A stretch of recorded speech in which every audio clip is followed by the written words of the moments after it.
Graças a Deus. Glórias a Deus.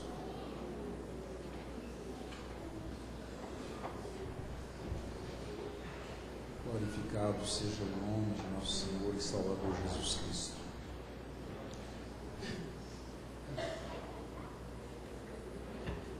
Graças a Deus. Irmãos, eu quero, neste momento, fazer aqui as apresentações. Eu quero saber se nós temos aqui nesta noite irmãos que congregam em outros campos que estão nos visitando. Se tem, eu quero pedir que se coloque em pé, que um irmão, uma irmã, mais alguém. Graças a Deus. Mais irmãos de outros campos, vamos receber como bem-vindo. Bem-vindo em nome de Jesus. Graças a Deus. No campo de Itapuranga, eu quero pedir, se nós temos irmãos aqui no campo de Itapuranga, eu quero pedir que se coloque em pé, congrega aqui no campo de Itapuranga. Esse não temos, né? Tem ali uma irmã, mais alguém? Vamos receber com bem-vindo, bem-vinda, em nome de Jesus.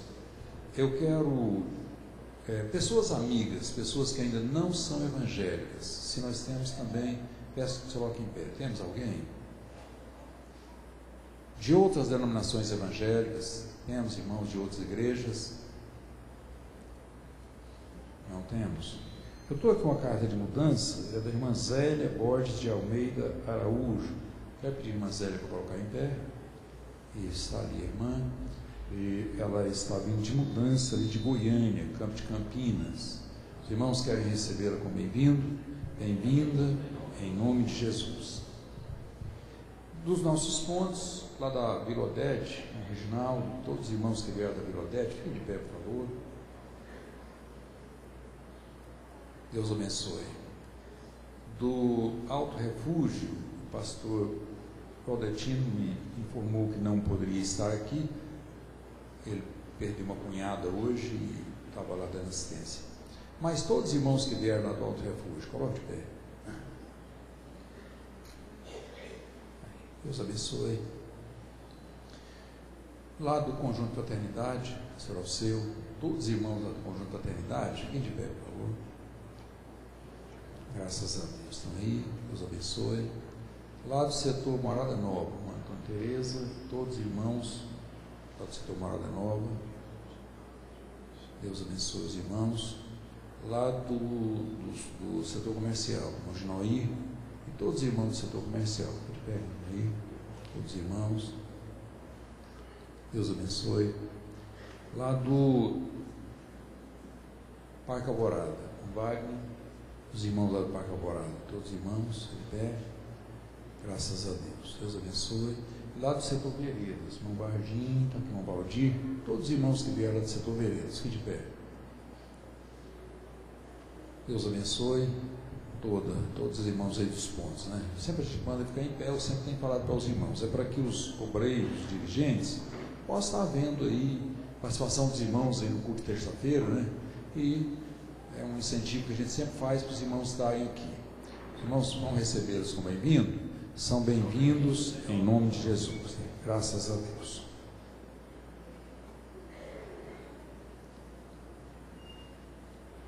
Mais uma vez, irmão, nós estamos aqui nesse culto de terça-feira e eu quero ler 5 versículos aqui na palavra.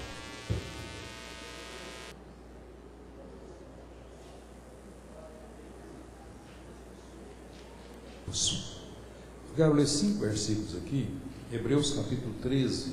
Quero pedir aos irmãos para nos colocarmos em pé, uma vez mais, para a leitura desse texto. Agora eu vou estar lendo, os irmãos vão estar acompanhando, se quiserem, na sua Bíblia mesmo.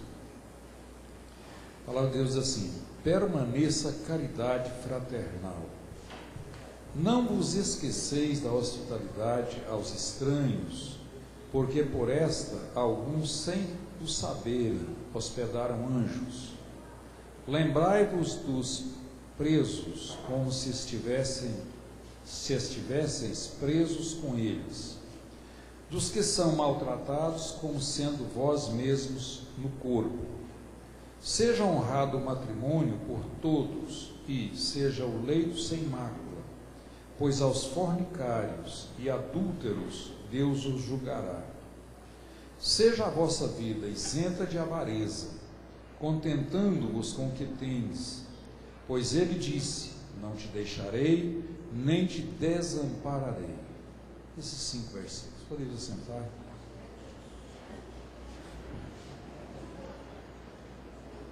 Graças a Deus. Então, se tem algum novo convertido, pastor, só está me lembrando aqui, nós temos algum novo convertido aqui, pastor, já hoje nós temos o início do trabalho dos novos convertidos. Então os irmãos podem encaminhar ali para aquela sala, onde acontece o ensaio da orquestra, e ali vocês vão receber uma orientação, um culto específico, uma orientação específica para novos convertidos, né? Então, se tem, os irmãos podem ir, e se tem algum irmão que sabe que tem um novo convertido, tem um filho de crente mesmo, que está preparando para descer as águas batismais, também pode ser encaminhado ali para aquele local. Graças a Deus. Irmãos, nós lemos esse texto aqui hoje, e eu quero fazer algumas observações exatamente nele, nesse texto. Capítulo 13, versículos de 1 a 5. Esses dias eu estava fazendo algumas visitas aí aos obreiros do campo. Eu cheguei numa congregação e a irmã, esposa do obreiro, falou: pastor, hoje nós tivemos aqui uma consagração e uma irmã deu uma palavra e pediu para que a gente lesse esse texto, e ela disse que sonhou que o Senhor estava orientando ela a pedir às irmãs para ler esse texto. Só que a leitura, o pedido dela foi do capítulo 13, versículos 1 a 4, e eu li até o 5, né? Aqui a propósito, eu li mais um versículo, e eu meditando naquela palavra da irmã, quer dizer, que se fosse um sonho de uma forma diferente, eu, na realidade, às vezes tem muita coisa que ele sonha, não é nada, mas sonhar com a Bíblia, com a palavra de Deus, porque quem norteia, quem dirige a nossa vida é a Bíblia, é a palavra, ela que nos traz uma orientação espiritual. Então, eu observando isso, observando essa leitura, eu achei, gente, eu acredito que tem alguns detalhes nessa leitura que na realidade não é à toa, não. Deus tem um propósito com ela, com certeza. Então eu depois até tenho um outro sonho, que depois em outra oportunidade eu posso até contar para os irmãos, que eu achei interessante também. Mas eu quero fazer algumas observações aqui, talvez nem gaste muito tempo, né? Mas eu quero estar observando aqui com os irmãos dentro desse texto. O início aqui diz assim: permaneça a caridade fraternal. Eu estou lendo uma Bíblia que ela é uma tradução um pouquinho diferente da corrigida, que é a que a maioria dos irmãos usam aí. Eu até tenho uma corrigida aqui também, dá até para mim comparar isso aí, esse texto, esse versículo. Mas eu estou lendo também a propósito. Essa Bíblia que eu estou com ela, estou lendo, é uma Bíblia que muitos irmãos, foi uma luta tremenda, muito tempo, de muitos irmãos para adquirir essa versão bíblica. É uma Bíblia que é a primeira tradução feita no Brasil. Foi no ano de 1903, pastor Pedro Marinho. Não, que ela teve início, 1903. Terminou o Novo Testamento em 1908. E o Velho Testamento em 1914, e ela foi editada em 1917. Então ela começou a ser vendida em 1917. Primeira tradução realizada no Brasil, chamada Tradução Brasileira. E tem até uma observação, um comentário aqui no início dela, que diz que a Bíblia tira teima, porque, segundo alguns teólogos, inclusive o pastor Antônio Gilberto, que é uma autoridade em termos de teologia na Assembleia de Deus, diz que essa versão brasileira é a mais fiel ao original. Então é uma Bíblia que saiu, ela foi reeditada agora. Me parece, eu não sei nem o ano. Lembra? Eu estou perguntando para o pastor Marinho, foi ele que me deu essa aqui.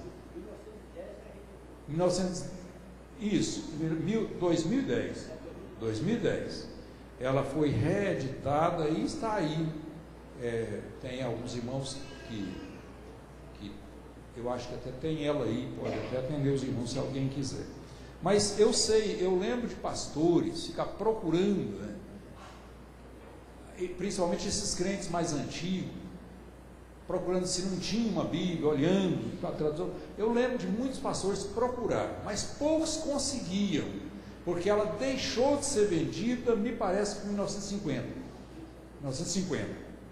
Então, quem tinha era muito velha, né? Ela foi reeditada, ela passou 60 anos sem ser vendida. E agora, recentemente, ela começou a ser vendida aí de novo. A Sociedade Bíblica reeditou ela aí, agora em 2010, e só com algumas palavras alteradas. Não foi, a palavra é a mesma, só porque é a forma de escrever.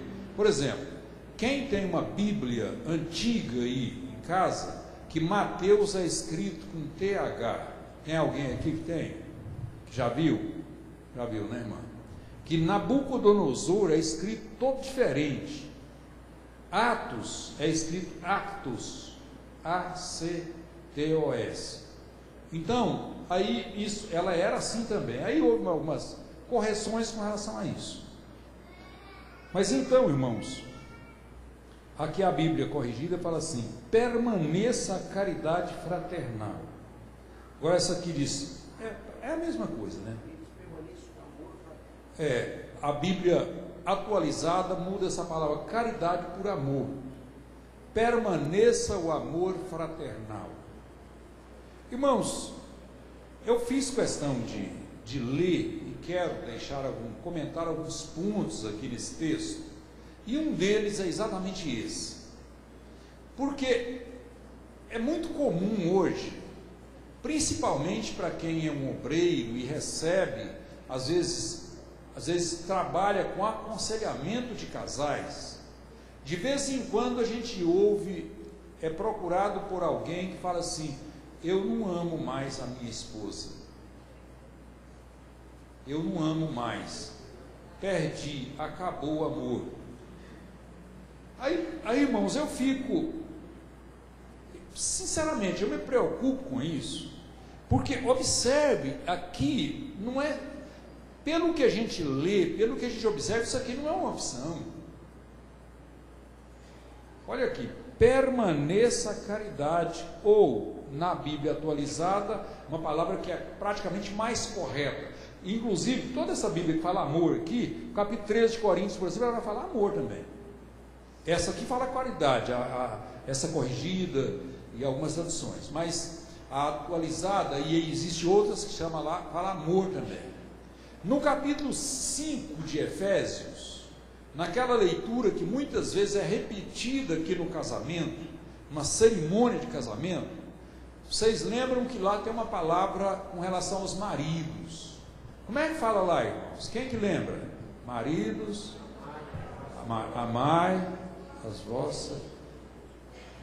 Tem até gente que gosta de colocar aqui lá no plural mesmo, né? Amai as vossas esposas. Mas na realidade o crente até que a Bíblia pode eu sei que tem algumas linguagens que também falam no plural, porque lá fala os maridos, amai as vossas esposas, mas eu acho que ficaria muito bem nós já colocar no singular: marido, amai a sua esposa.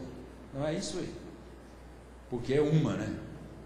Mas então, por que existe essa questão de acabar o amor? Como é que pode acabar? É claro que o apóstolo Paulo, quando escreveu principalmente aos Efésios, ele sabia dos problemas, quando surge aqueles momentos de um desencontro de ideias, alguma coisa assim. Aí, quando isso acontece, o amor na realidade esfria, tem aquela dificuldade, mas aí vem, é um mandamento, é uma ordem. Então, eu acredito, não é o amor, irmãos, não é baseado na Bíblia, nesse texto, não é simplesmente um sentimento, que alguém sente ou deixa de sentir, mas aqui é um propósito, é um compromisso, é mais do que simplesmente esse sentimento.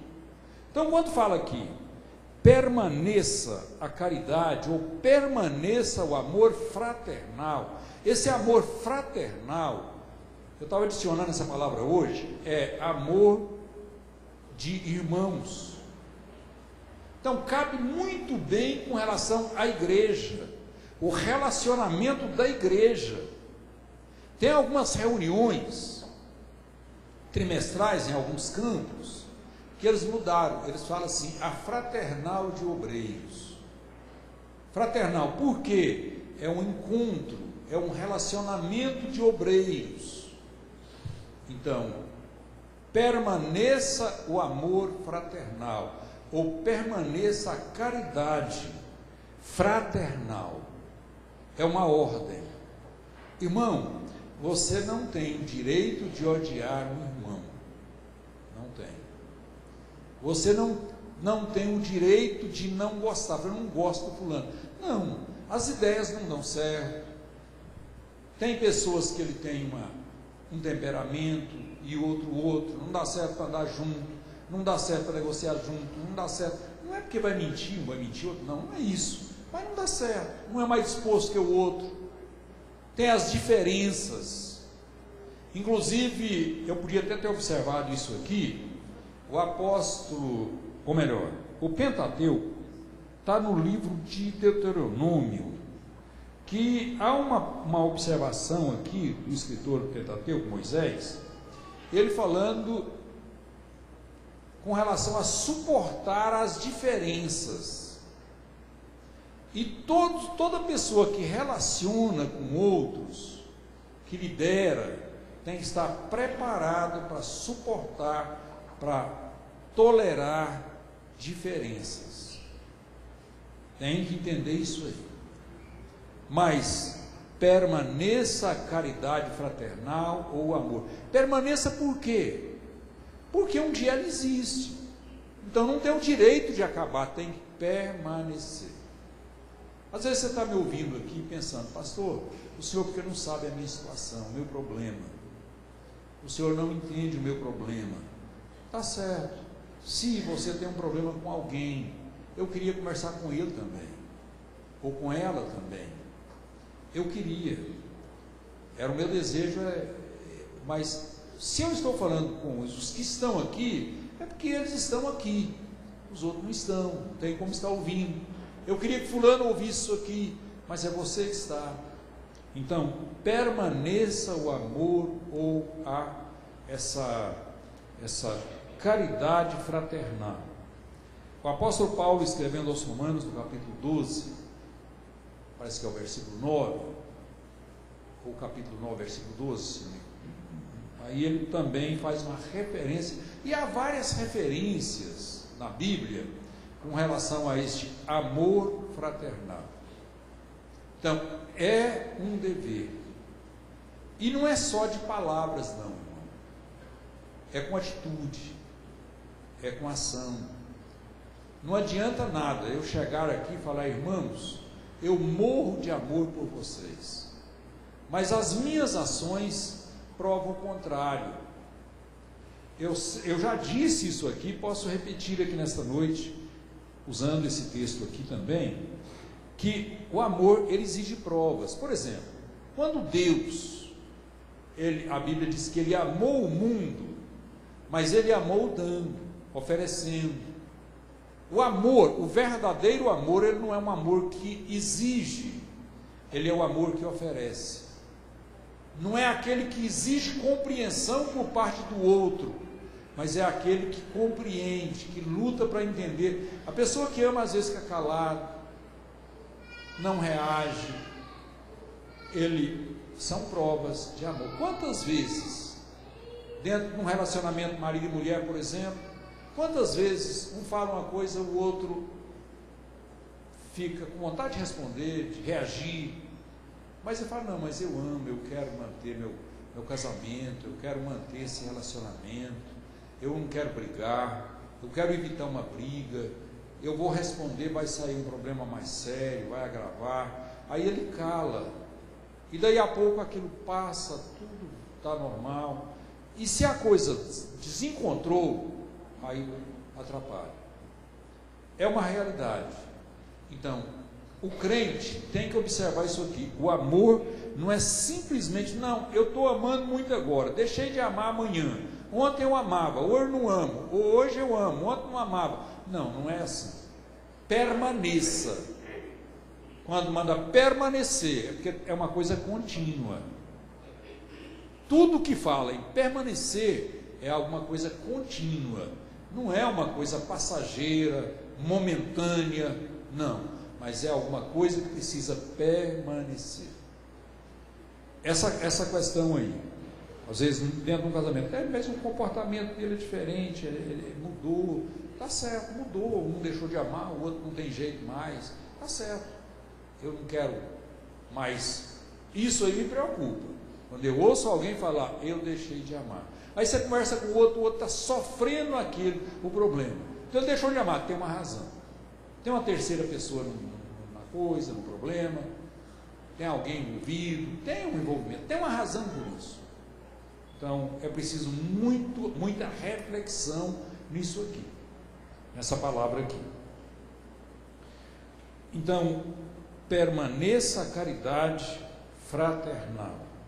Não vos esqueceis da hospitalidade aos estranhos. Quando nós estamos vivendo uma realidade, irmãos, diferente hoje. Claro que eu não vou mandar você abrir a sua casa para estranhos hoje, sem você ter uma informação, sem você ter ter um conhecimento de quem é. Claro que hoje nós não podemos.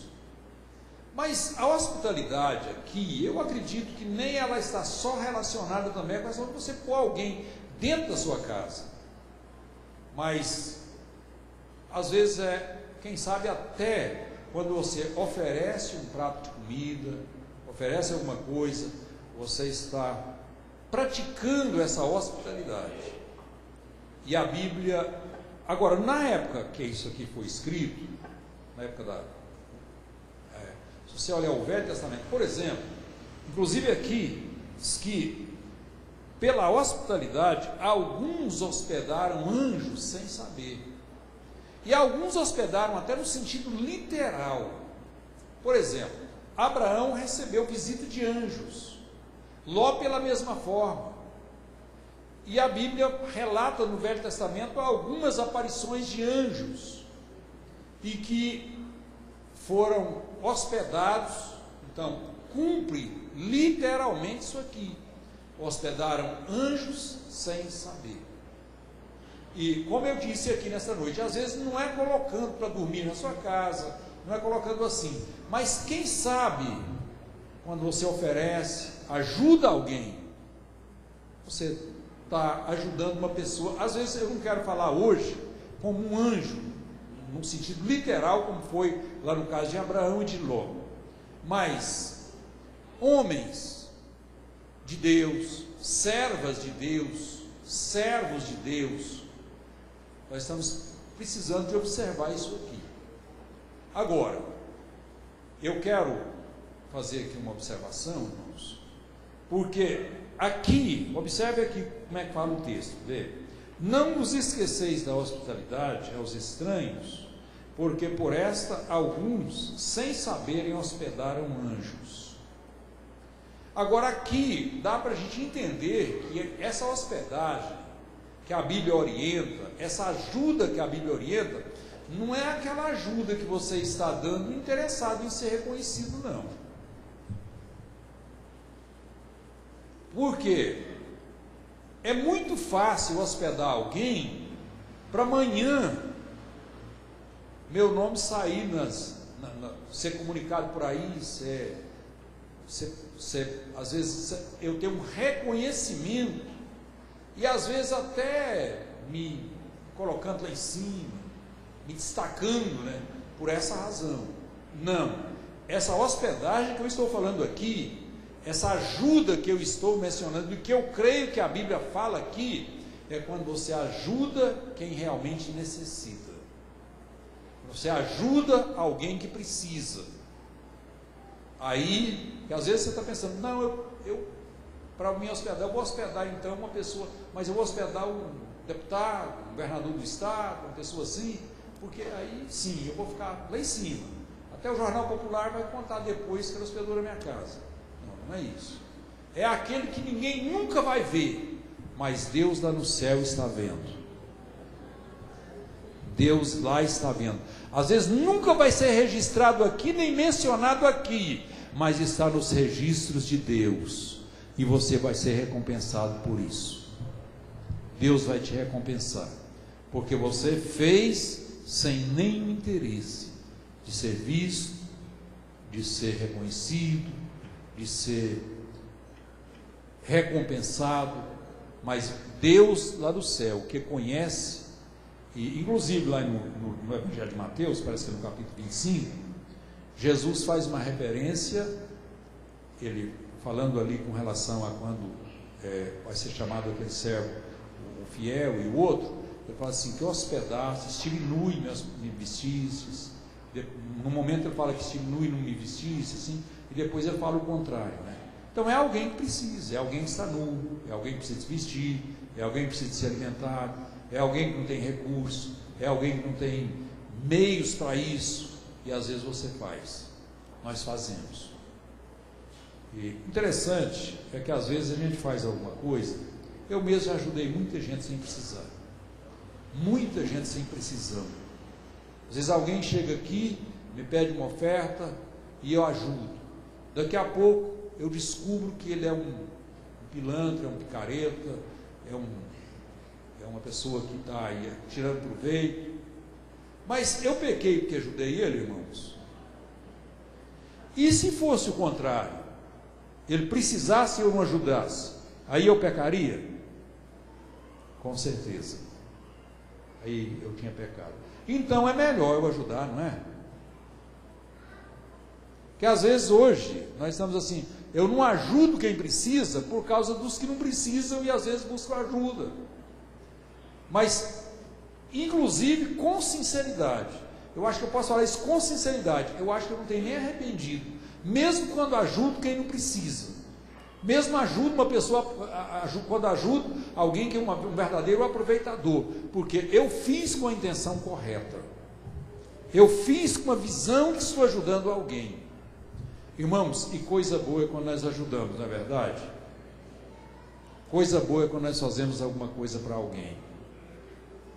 Às vezes não é dando dinheiro, né? Tem hora que a gente dá dinheiro para alguém, ele vai sair aí, você está sabendo que ele vai comprar uma pedra de crack. Mas se tem jeito de você ajudar com outra coisa, ajude, alimentando, dando alguma coisa assim. Então, praticar a hospitalidade. Lembrai-vos, esse versículo 3, lembrai-vos dos presos como se estivesseis presos com eles, dos que são maltratados como sendo vós mesmo no corpo. Bom, eu vi uma observação, eu posso fazer observação nesse versículo, com os irmãos, com a igreja, além do que nós podemos perceber no versículo, nós entendemos no versículo, o que é que fala? De presos e maltratados. Mas aqui tem uma verdade, aqui destaca uma outra verdade aqui, que eu quero fazer questão de mencioná-la aqui nesta noite. Observe os irmãos aqui, que aqui o escritor aos Hebreus, ele manda nós trocar os lados, nós inverter os valores. É como se você estivesse, quando fala dos presos, e como se você estivesse maltratado. Irmãos, eu acho que hoje nós estamos vivendo uma época que a gente precisa muito inverter os valores. A gente vê alguém e trocar os lados. eu vou vivendo, eu já tenho muito tempo de ministério, e às vezes até para tratar de um caso de ministério hoje, eu faço essa análise, falo, meu Deus, se eu estivesse no lugar dele, se eu estivesse no lugar dela, irmãos, é fácil ser humilhado. Às vezes até as pessoas cometem um erro, e tem erros que é uma coisa bem premeditada, bem calculada, e tem erro que a pessoa comete e ele não tem vontade de arrepender, mas tem erros que a pessoa comete, é um momento de vacilo, e esses cometem esse tipo de erro, é um momento de vacilo. É igual quando você bate um carro, quando você quebra alguma coisa na sua casa. Quem que faz uma coisa dessa porque quer? Quem que erra porque quer? Se isso está acontecendo, acontece na sua vida, corrige, conserta. Em qualquer circunstância, o erro não deve, nós temos que lutar contra ele. Mas eu acho que é um momento da gente analisar. É bom pensar nisso. Vamos trocar os lados?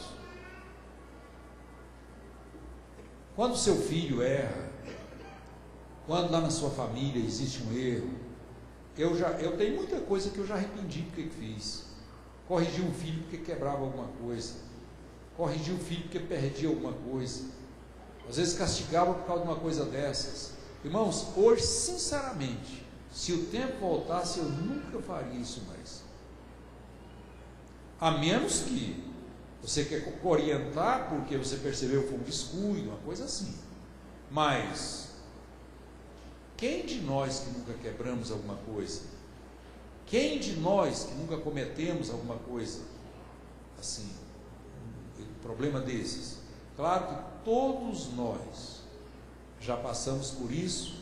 Então, o que eu quero que você analise aqui manda olhar pelos presos, lembrai-vos dos presos, como se estivesses presos com eles. Às vezes julgar é fácil, mas e se você estivesse lá? Os maltratados, humilhados. Ah não, ele está humilhado porque merece. Pensa na humilhação. Eu acho que é um momento bom para a gente refletir com relação a isso. Um culto como esse aqui hoje, uma terça-feira dessas.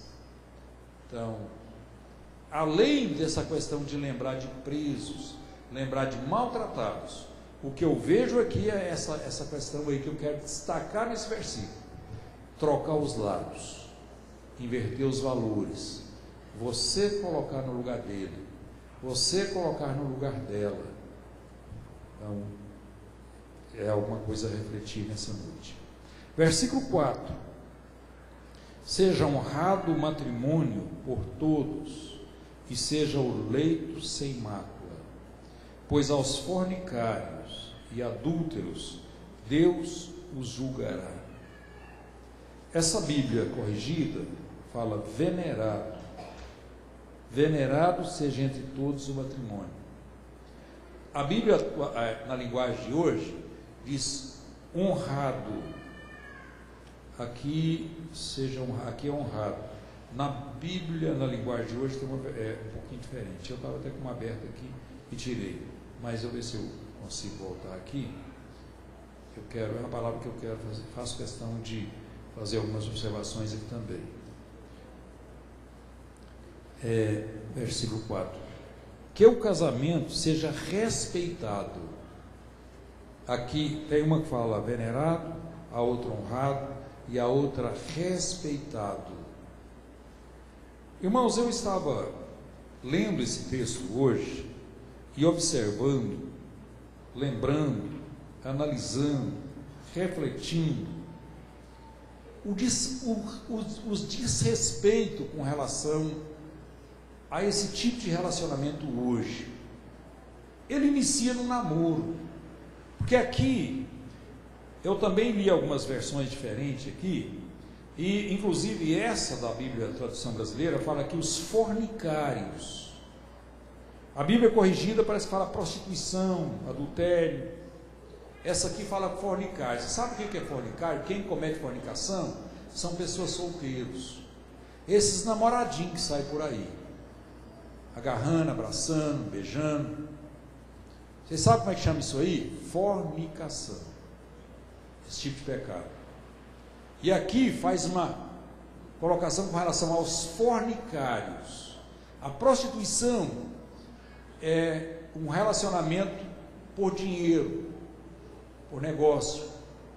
E o adultério é no sentido de relacionamento, fala de pessoa casada que troca seu parceiro, seu companheiro, está adulterando.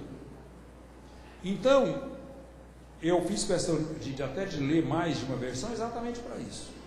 Porque aqui eu posso, olhando, observando, dentro dessa mudança de linguagem, nós podemos observar que ela fala com os solteiros, com os casados e com toda espécie, toda forma de relacionamento aí.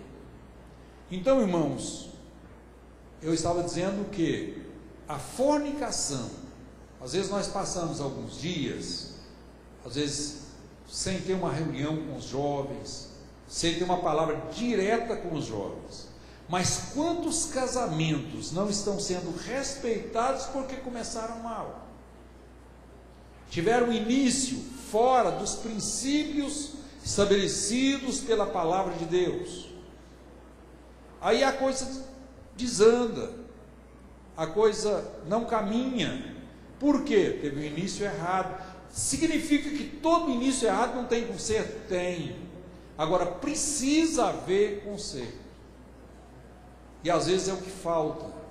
Aí depois vem a falta do respeito no casamento, vem a mácula. Mácula significa mancha, nódoa.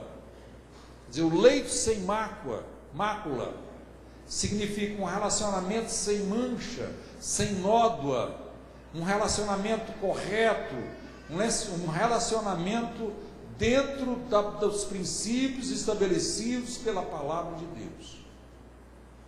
Então, eu acho que esse texto, que muitas vezes a gente lê no momento de um casamento, eu acho que um culto como esse, uma terça-feira, eu acho que é válido nós estarmos aqui observando também. Quem é que está fora desse risco? Está fora, não corre um risco? Se você não corre, mas você tem família, então é um tempo de fazer algumas observações com relação a isso. Orientar, se é mãe, você orienta a sua filha, se é pai, você orienta. Nós temos aí hoje, por exemplo, esse culto da família, na segunda-feira, onde nós reunimos, é uma oportunidade que nós temos, tiramos os cultos das igrejas, para dar um tempo para as famílias estarem reunidas. É um bom momento para estar trocando ideias, passando uma orientação. Então, irmãos, o casamento, a falta de respeito no casamento, a desvalorização do casamento. O casamento hoje não tem mais o valor que tinha. O casamento era feito baseado num compromisso. Hoje é se der certo. Hoje é se a coisa caminhar bem, se não der, eu divorcio, separo, caso de novo, caso quantas vezes necessário for, quantas vezes eu separar o caso de novo, vai essa luta, né? Eu não quero falar se tem alguém aqui que já separou, mas pelo menos agora para frente, irmão, valorize o seu casamento, que haja esse verdadeiro respeito no seu lar. Isso aí envolve marido, envolve mulher, depois vai envolver toda a família. Ontem eu estava conversando com alguns irmãos aqui, falando sobre alguns problemas de família. E até um irmão usou uma expressão ali, uma palavra que eu achei muito interessante. Ele falou: quando a gente gasta com a família, a gente não gasta, a gente investe. É investimento. O que a gente gasta com a família é um investimento. E eu acho que é certo, é correto. Quantos investem em uma fazenda, investem numa casa, investem no comércio, investe para ganhar dinheiro? Invista também no casamento, irmão. Invista tempo, invista recursos, invista dinheiro, o que for necessário, invista também na família, no casamento. Tem um adesivo que eu vi pregado, até o pastor Lito foi falando isso, parece que eu vi falando isso a primeira vez, foi ele. Nenhum sucesso, como é que é, pastor? Nenhum sucesso ou um fracasso na família. Nenhum sucesso compensa fracasso na família. Quer dizer, tudo que você faz, você pode ter um sucesso 100% em tudo, mas se fracassar na família, às vezes a pessoa, esse dia eu estava observando ouvindo uma mensagem, ou lendo uma mensagem, e um escritor ou um pregador, não me recordo o que era mais, ele falava que às vezes nós gastamos tanto com as coisas, trabalhamos tanto para conseguir as coisas, que não usamos as coisas que nós conseguimos. Aí você não usa por quê? Porque não tem tempo. Você compra um carro de primeiro mundo, mas não anda nele porque não tem tempo. Você prepara uma casa, organiza uma casa super organizada, mas você não tem tempo para ficar nela, tem que sair doido, ganhar dinheiro para conseguir outra. Então, às vezes nós temos uma perca grande nisso.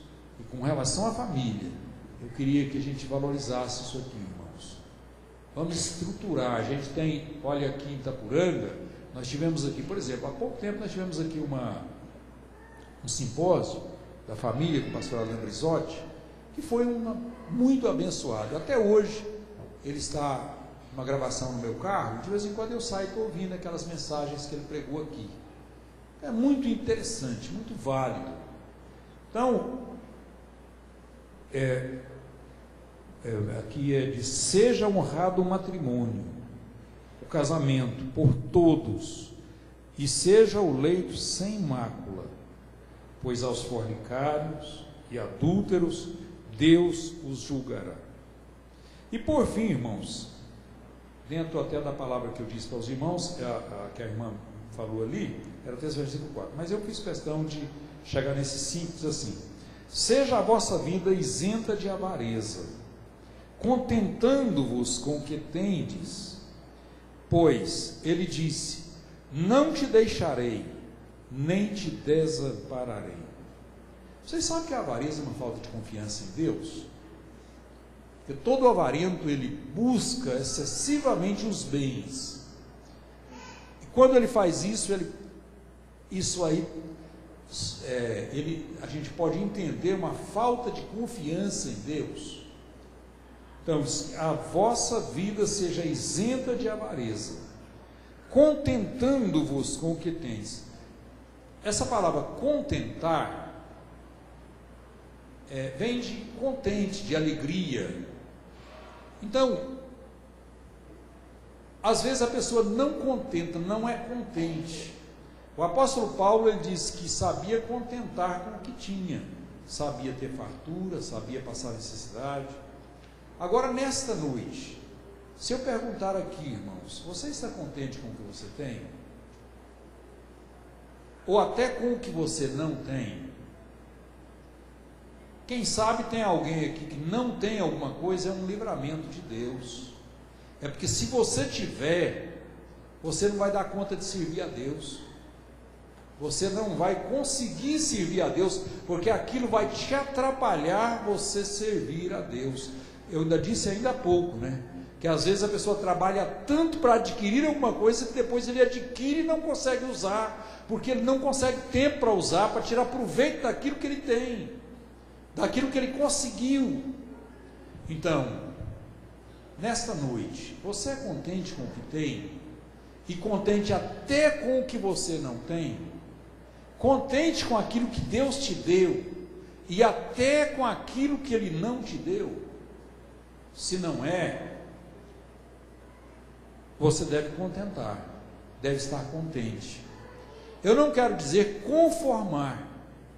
Você pode até trabalhar para conseguir mais, mas esteja primeiramente contente com o que tem. Porque tem gente que não está contente com o que tem, não é conformado e nem contente com o que tem. Mas se você, não conforme, está buscando, não quero falar que você está errado, mas esteja contente, esteja alegre, esteja satisfeito com o que você tem. Mesmo porque a Bíblia diz que nós viemos para aqui sem nada e saímos sem nada. Se eu li alguma coisa interessante, diz que um homem muito rico morreu. Um homem daqueles avarentos mesmo, que era muito preocupado com o dinheiro. E no seu velório, o contador dele estava ali. E alguém chegou e falou para o contador: o que ele deixou? O contador falou: tudo. Vocês, irmãos, entenderam? O que ele deixou? Tudo. Significa o quê? Não levou nada. Não levou nada. A Bíblia diz: buscai primeiro o reino de Deus. Buscai primeiro o reino de Deus. Se ele buscou, se ele usou, pode até ter usado alguma coisa do que ele conseguiu para buscar o reino de Deus, para glorificar a Deus, com certeza ele tem um depósito com Deus. Ele tem alguma coisa lá, mas levou não, ele não levou nada. O contador deu a resposta mais certa que tem jeito. Não tinha jeito de dar uma resposta mais acertada do que aquela. Ele deixou tudo, né? Porque quem perguntou queria saber. Ele deixou muitas casas, muita fazenda, muito dinheiro, uma conta bancária, mais alguma coisa assim, carros e casa de praia. O que ele deixou? Não. Aí o contador respondeu certo, tudo. Tudo que ele conseguiu aqui ele deixou. Irmãos, vamos estar contentes com o que nós temos, com o que Deus nos deu, porque Deus nos prometeu: eu não te deixarei e não te desampararei. Você sabe por que você está aqui, por que você nunca, às vezes até passou algumas privações, mas não passou aquela necessidade. Todos os dias você tinha alguma coisa que comer, porque Deus nunca te desamparou, Ele nunca te deixou. É uma promessa dele. O que vale mais? Essa palavra de Deus aqui ou riquezas? Claro que é esta palavra, que é essa promessa de Deus. Eu não quero abrir mão dessa promessa de Deus. Deus está falando para mim aqui nesta noite: eu não vou te desamparar e não vou te deixar. Mas está falando para você também. Você que está lá atrás, está aqui no púlpito, todos nós que estamos aqui. Deus, toma posse. Eu não quero falar aqui como muitos pregadores falam, né? Receba, receba, porque eu não tenho nada. Mas eu não tenho nada para te oferecer, então eu não posso falar isso para você. Mas isso aqui eu posso falar: toma posse dessa palavra. Essa promessa aqui não é minha, ela é dessa palavra. Se fosse minha, eu ia falhar, mas ela é de Deus. Ela é da palavra de Deus. Eu não te deixarei, nem te desampararei. Glórias a Deus. Ele não está prometendo aqui: eu não vou fazer de você um rico, vou fazer de você milionário. Não é isso não. Eu não vou te deixar e não vou te desamparar. Irmão, não tem nada mais gratificante do que saber que estamos seguros nas mãos de Deus, amparados por Deus. Glorificado seja o nome do Senhor. Louvado seja o nome de nosso Senhor e Salvador Jesus Cristo. Compensa nós confiarmos em Deus. Compensa nós depositarmos a nossa confiança nele. Não adianta, você não está seguro naquilo que você tem. Esses dias nós estávamos conversando aqui, sobre algumas grandes empresas. Algumas empresas de um grande porte que existiu, e às vezes você procura hoje, onde elas estão? Você não sabe, passou. Essas pessoas mais novas nem lembram muito, mas essas que viveu mais tempo, tem mais anos de vida, lembra. Quando alguém ia comprar nesses armazéns, esses grandes armazéns do passado aí, essas distribuidoras, pastor Alceu, você que trabalha no comércio de secos e molhados, como é que eram as grandes distribuidoras do passado? Como é que era o nome delas? Alô Brasil. Cadê Alô Brasil? Armazém Martins, Machado, Irmãos Machado, Peixoto. Cadê isso aí? Agora hoje é outras. Para vocês que vão viver mais tempo, pode guardar isso aí. Se Jesus demorar um pouco mais, vocês vão lembrar que daqui a alguns anos vocês vão falar: o pastor não falou isso aqui, mas hoje no tempo dele já não existe mais também, é outras. Por quê? Porque tudo passa, mas aquele que naquela época daqueles armazéns grandes aí, estavam amparados por Deus, guardados por Deus, com certeza, eles estão amparados até hoje, estão guardados até hoje. Então, irmãos, quantas vezes nós chegamos aí hoje, você, aqui tem irmãos que conhecem fazenda, você chega numa fazenda aí, e tem uma tapera velha lá, que tem alguns esteios, um carro de boi encostado em algum lugar, num canto por ali, um monjolo velho, e você olha aquilo ali, e às vezes você fala: quem montou isso aqui? Alguém fala: foi o fulano. Cadê ele? Já morreu há muitos anos. Por quê? Porque aqui ninguém é dono de nada, ele não levou nada. Quando ele morreu, ficou tudo aqui. Mas eu não te deixarei, nem te desampararei, foi a promessa de Deus. Irmão, quando nós observamos isso, nós alegramos, não é verdade? Porque coisa triste é nós começar a pensar no sucesso do outro, o sucesso do vizinho. O vizinho ganhou dinheiro, o vizinho ficou rico, e eu não fiquei, eu fiquei para trás, eu sobrei. E isso traz tristeza, traz inveja, traz um monte de coisa. Mas quando você olha e você está seguro nas mãos de Deus, você perde todo esse interesse e começa a glorificar a Deus: eu estou sustentado nas mãos de Deus. Aí você alegra. Que Deus abençoe e que o Espírito Santo de Deus continue falando em nossas vidas.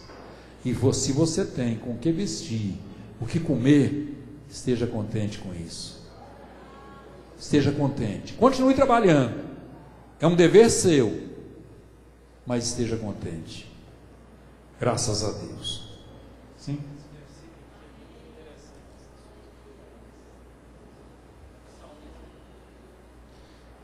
Provérbios, escritor de Provérbios. 2 coisas te peço, não as negues antes que morra. Alonga. Qual que é aqui, irmão? É aqui para nós. Então tá certo. Alonga de mim a falsidade e a mentira. Não me des nem pobreza nem a riqueza. Dá-me só o pão que me é necessário, para que eu de fato não te negue e diga: quem é o Senhor? Ou empobrecendo não venha a furtar e profane o nome de Deus. É um pedido aqui, como o pastor Eurico está falando aqui, uma oração do escritor dos provérbios, é um provérbio de Agur. Ele está falando isso aqui, irmãos, quer dizer, um equilíbrio, né? É exatamente isso que Deus está interessado a dar para cada um de nós. E quem tem isso aqui, debaixo da mão de Deus, da bênção de Deus, ele está feliz. Graças a Deus. Irmãos, Deus abençoe, né? Nós vamos dar aqui os avisos, enquanto vai ser levantada a oferta aqui, que vai, normalmente ela é para a ajuda de alguém aqui. Então, observando que quando a gente vê uma palavra como esta, a gente lê um texto como esse, a gente começa a entender por que da obra de Deus. Às vezes o crescimento na obra de Deus, um trabalho igual está sendo feito aqui da Puranga, uma igreja que está sendo construída aqui, e a gente olha, nós não somos tantos, nós não somos ricos, não é um povo rico, mas Deus está estendendo as mãos, e esses dias alguém ainda estava ali dentro, E pelo que eu percebi, eu vou omitir nome aqui, mas pelo que eu percebi, nós estávamos naquela última festa da mocidade, eu estava sentado ao lado de alguém e essa pessoa começou a me perguntar: pastor, como é que é aqui, tá? Tem, as despesas são altas, né? Eu falei, qual é a próxima etapa que vai gastar muito aqui? É a pintura ou é o que é? Ele nem colocou direito assim. Eu falei, irmão, tem muitas etapas, nós temos várias ainda. Temos a pintura, temos vidros, temos o forro, temos piso. Agora, uma coisa eu vou te falar, eu percebi que ele estava querendo fazer uma oferta com relação a política, esse tipo de coisa, né? Aí eu, antes que ele falasse mais qualquer coisa, eu falei assim, nós não devemos nada. Graças a Deus não estamos devendo nada, né? Então, irmãos, e eu louvo a Deus. E para falar a verdade, irmãos, se Deus me der a oportunidade de terminar essa construção, eu vou ficar muito grato a Deus, vou estar muito feliz de terminar. E principalmente, se nós terminarmos essa construção com a ajuda da igreja, com os irmãos abrindo as mãos, e a obra sendo realizada dessa forma, para nós terminar aquilo ali e falar, foi Deus que abençoou os irmãos, eles abriram as mãos, ajudaram e a obra foi concluída. Irmão, isso aí não te alegra, não? Você pensar que nós vamos construir aquele templo e isso aí é fruto daquilo que Deus tem te dado? Ore para que isso continue acontecendo. Graças a Deus. Deus vai nos abençoar, né? Irmãos, amanhã nós teremos aqui um culto de oração na direção da Equipe Hotelar de Cristo. Quinta-feira, os ensaios. Sexta-feira, grupos familiares. Sábado, a reunião com os professores da Escola Bíblica Dominical. Domingo de manhã, Escola Bíblica Dominical. E domingo à noite, o culto na direção das irmãs. Um grande culto aqui na direção das irmãs. Todos os dias, a oração. A partir das 5 horas a igreja está aberta aqui para aqueles que puderem estar aqui orando. Das 8 às 9 a oração na direção das irmãs. E das 3 às 4 a oração missionária. Quem tem seus dízimos, quem tem suas ofertas, continue procurando a tesouraria e fazendo aí os seus devidos acertos. Esses dias até recebi uma crítica, porque todo final de culto eu falo isso. Aí alguém me fez uma crítica. Aí, quem sabe pensando que eu vou parar de falar. Não vou não, irmão. Você sabe por quê? Porque ofertar e dizimar é uma bênção. E eu tenho que lembrar os irmãos, tudo aquilo que é para os irmãos serem abençoados, eu vou lembrar os irmãos. Eu vou lembrar os irmãos para santificar a sua vida. Eu falei hoje que namorado não pode estar aí com fornicação. Por quê? Porque eu quero ver casamento estruturado, casamento alicerçado, casamento baseado dentro da vontade de Deus. Eu vou continuar falando que os casados não podem adulterar, não podem envolver com prostituição. Por quê? Porque eles, para manterem a sua vida santa, têm que proceder dessa forma. Então, tudo aquilo que vai ser revertido em bênção para a igreja, eu vou continuar falando em nome de Jesus. Então, dízimo e oferta é bênção para a igreja. Então, eu vou continuar falando em nome de Jesus. Graças a Deus. Então, nós já transmitimos aí os avisos. Vamos colocar em pé.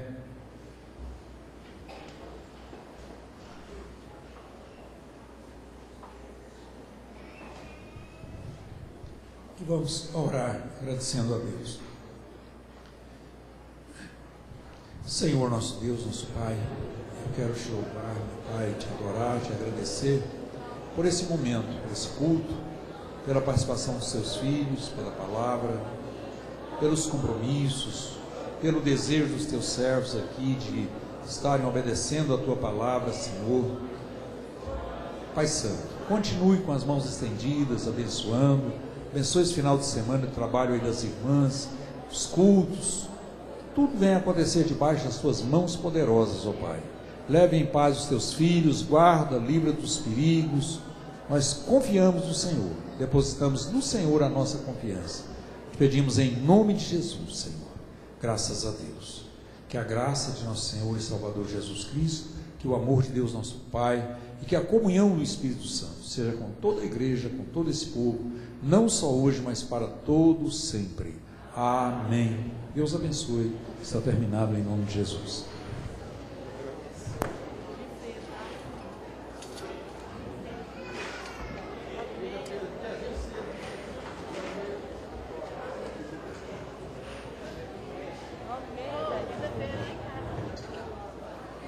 A partir de hoje não vamos sair.